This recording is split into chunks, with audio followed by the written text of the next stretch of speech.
Hi, I'm Asaba and I'm playing Shuffle with the knot. Oh, I have to shuffle. Okay.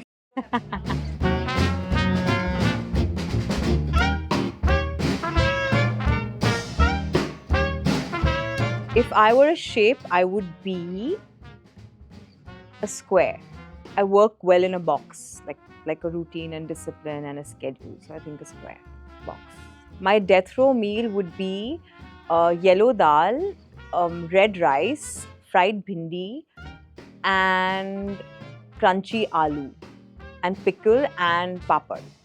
My favorite cuss word, fuck that.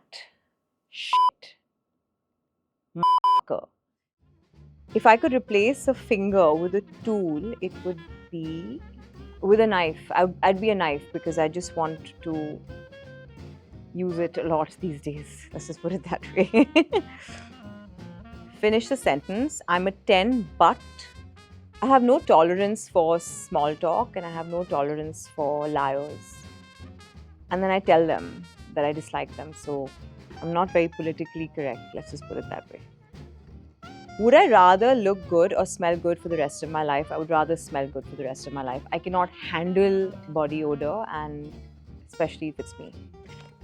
The most ridiculous fitness advice I've received is that you have to starve to be able to drop weight, and I don't believe in it. I think you should eat, irrespective.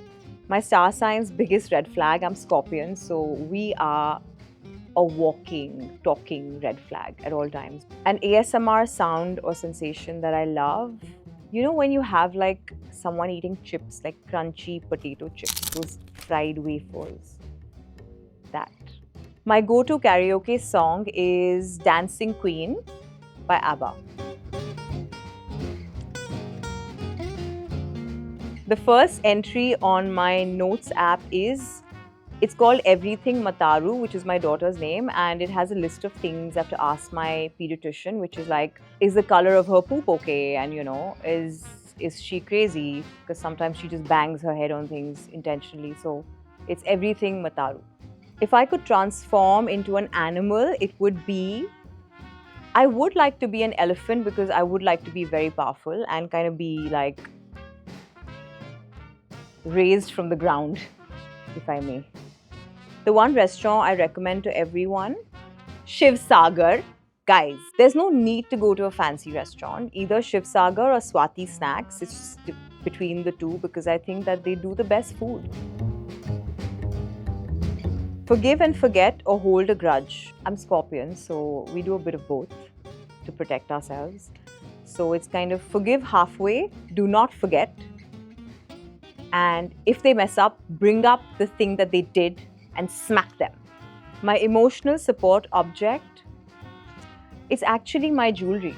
I wear it when I feel really out of it and I want some energy and I want some focus and I want to feel uplifted. So that's my support object. One lie I've told in a press interview and gotten away with, that I'm calm. I'm not calm. I'm the opposite of calm. If I could live in any movie show world, it would be Bridgerton. Why not? Things were just better when we didn't have phones and we had to like wait to see someone. One thing I'm irrationally afraid of, pigeons. And my daughter loves pigeons and I'm running away from pigeons and it's a very interesting sight to see, but I'm shit scared of pigeons. If I had to win an award for something silly, it would be my ability to judge someone by their aura. It is uncanny, but I know when someone is going to leave their job or when they're going to come in and create a mess or when they're going to come in and do some fabulous things. I just know. I mean, they walk into the room and I know just through their energy what they're going to be like. If I could only paint my nails one color for the rest of my life, it would be this color because I just think it's nice. It just goes with everything. It's great for day, it's great for night. One thing from my childhood that I wish would make a comeback, the Tamagotchi has to make a comeback because it was just essentially, it's better than a phone. It's better than doom scrolling and you have to keep something alive. So it's nice and it's great training if you want to become a parent. Thank you for watching.